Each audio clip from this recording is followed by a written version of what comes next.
હમણાં એસઆઈની કામગીરી ગુજરાતમાં ચાલી રહી છે, જેને જ કારણે આગળના સમયમાં જે લોકોના મૃત્યુ થયા છે, જે લોકો રાજ્ય છોડીને જતા રહ્યા છે, અથવા તો જે લોકોના ડબલ નામ છે, બધા જ લોકોના નામને કમી કરવામાં આવી રહ્યા છે, જેનું લિસ્ટ પણ બહાર પાડવામાં આવી ગયું છે. પરંતુ આ લિસ્ટ શેનું છે?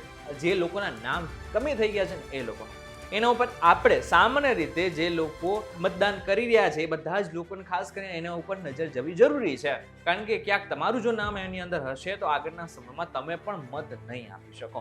ત્યારે એ લિસ્ટ કઈ રીતે જોવાનું છે એ જો તમારે જાણવું હોય ને તો ધ્યાનથી સાંભળજો. હું તમને એક વાત કહું.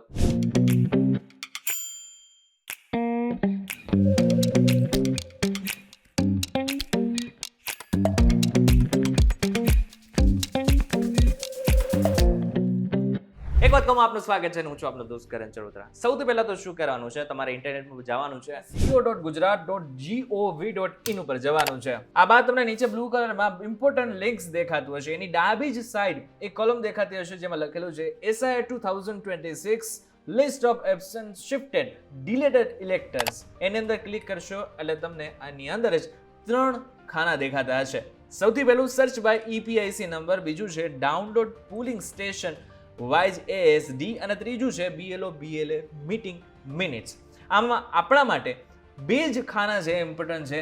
સૌથી પહેલું સર્ચ બાય EPIC નંબર, એની અંદર ગુજરાત ઓલરેડી સિલેક્ટેડ હશે. એની અંદર તમારે તમારો જે વોટિંગ ID નંબર છે એટલે કે ચૂંટણી કાર્ડ નંબર છે એ નાખવાનો છે. અને આ બાદ જે કેપ્ચા કોડ છે નાખશો એટલે તમને ખબર પડી જશે કે તમારું નામ તો ક્યાંક આ ડિલીટની લિસ્ટમાં નથી આવી ગયું ને. આ બાદ જો તમારા ગામની લિસ્ટ જોવી હોય તો તમારે શું કરવાનું છે? સૌથી પહેલા તો તમારે તમારો તાલુકો સિલેક્ટ કરવાનો છે, એટલે કે એસેમ્બલી સિલેક્ટ કરવાનું છે. મારી એસેમ્બલી ગોંડલ આવે છે એટલા માટે થઈને હું ગોંડલ સૌથી પહેલા તો સિલેક્ટ કરી લઈશ. આ બાદ તમારે તમારું ગામ ગોતવું પડશે. ગામ મારું મોવિયા છે એટલા માટે થઈને સૌથી પહેલા તો મોવિયા ગોતીશ. અને મોવિયામાં પણ અલગ અલગ સેક્શન હશે, એની અંદર તમારું સેક્શન તમારે સિલેક્ટ કરવાનો છે. અને આ બાદ ફરીથી એકવાર કેપ્ચા કોડ તમારે નાખવાનો છે. આ બાદ એક PDF ફાઇલ ખુલી જશે. એ PDF ફાઇલ કંઈક આ પ્રકારની હશે.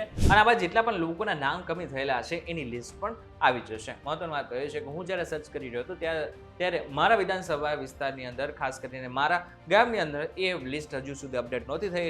એટલા માટે થઈને મને એ દેખાતી નહોતી. પરંતુ બની શકે કે તમે જ્યારે સર્ચ કરો ત્યારે તમારું જે લિસ્ટ છે એ આવી ચૂક્યું હોઈ શકે છે. હવે માની લો કે તમારું જે નામ છે એ ભૂલ થઈને એ ડિલીટ કરવાની લિસ્ટમાં આવી ગયું છે.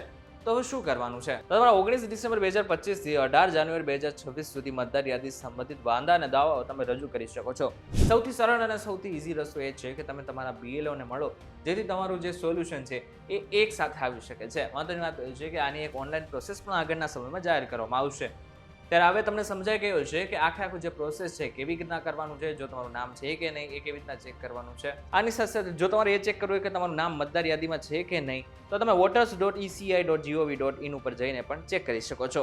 તો અહીં સુધી તમને બધી જ માહિતી ખબર પડી ગઈ હશે. તો આ માહિતીને હવે તમારે તમારા મિત્રો સાથે, ગામના લોકો સાથે, અથવા તો તમારા ગામનું કોઈ ગ્રુપ હોય એની સાથે તમે શેર કરી શકો છો, જેથી એમને પણ ખબર પડે કે નામ ક્યાંક ડિલીટ નથી થઈ ગયું ને. આ વિડીયો પસંદ આવે તો વિડીયોને લાઈક અને શેર જરૂરથી કરજો. તો આ જ ઇન્ફોર્મેટિવ વિડીયોઝ માટે VTV ડિજિટલ સાથે જોડાયેલા રહેજો.